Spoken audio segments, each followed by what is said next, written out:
Alam mo ba, Bunso, sinabi ni nanay ni pagkasundo ka kay Jaren para lumago ang ating negosyo.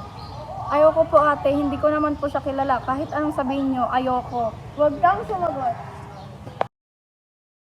Umalis si Kia at nagtungo siya sa kanilang bakuran dahil ayaw niya ang gusto ng kanyang ate at nanay para sa kanya. Siya ay nagmuni-muni at kinausap ang sarili. Hindi ko kayang sundin ang sinasabi ni inay at ate, pero kahinaan ko ang pamilya ko. Anong gagawin ko? Hindi alam ni inay at ate na may boyfriend na ako. Paano ko sasabihin sa kanila? Sasabihin ko kay Ethan ang tungkol dito.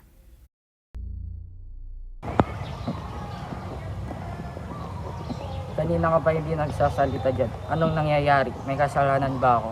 Wala naman, hindi ko alam kung paano ko sasabihin kay ate ang meron sa ating dalawa.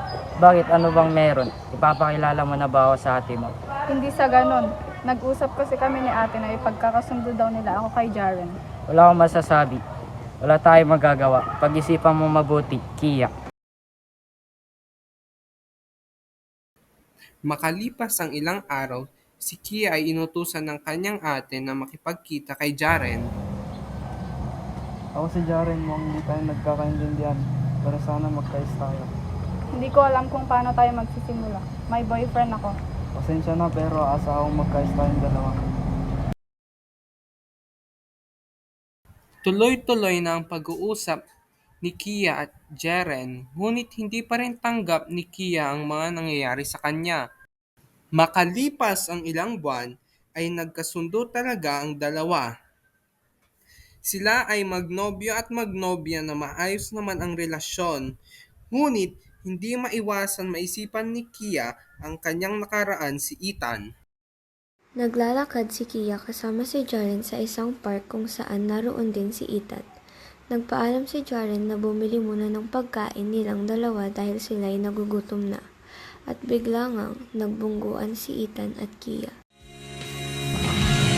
May pag-asa pa ba kung susubok ka na? Sumama si Kia kay Ethan dahil gusto ni Kia na mag-usap sila dahil yun na lamang ang tamang oras para mag-usap sila.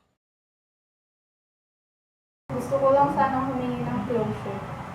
Alam mo, matagal na ako nag-iisip tungkol sa mga nangyari sa atin. Oo, naiintindihan ko. Pero bakit ngayon mo lang naisipan? Kasi gusto ko sanang mag-sorry. Alam kong nagdulot ito ng sakit sa'yo. Okay lang. Pero ano ba talaga ang gusto mong sabihin? Sinubukan kong tumakas noon ng paulit-ulit para hanapin ka. Pero nung nakita na kita, nakita ko may kasama ka ng iba.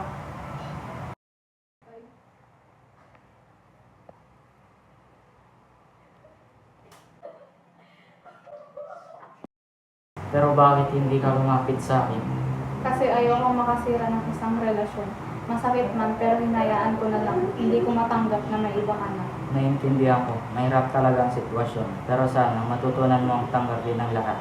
Gusto ko lang sanang malaman na nandyan ka pa rin.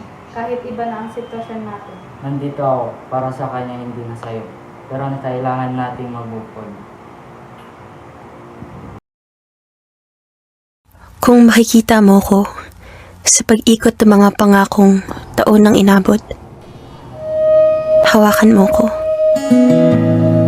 Ramdamin mo.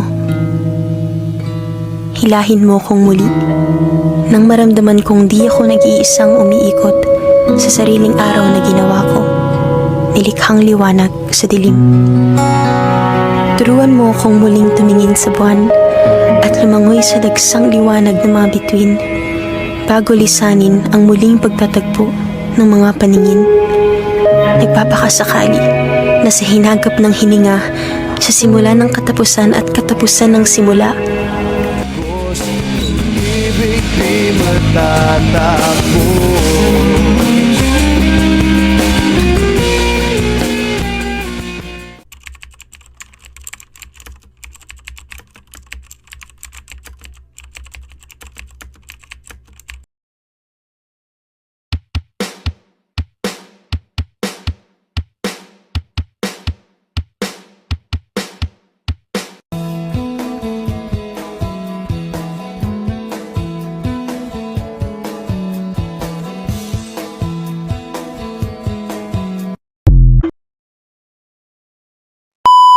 wala tayong magagawa. Pag-isipan mo mabuti lahat. Aki.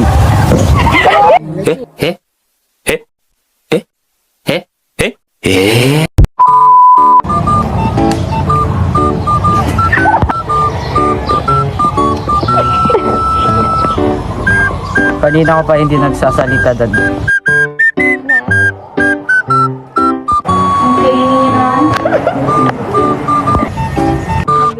Ano masasabi mo sa tito?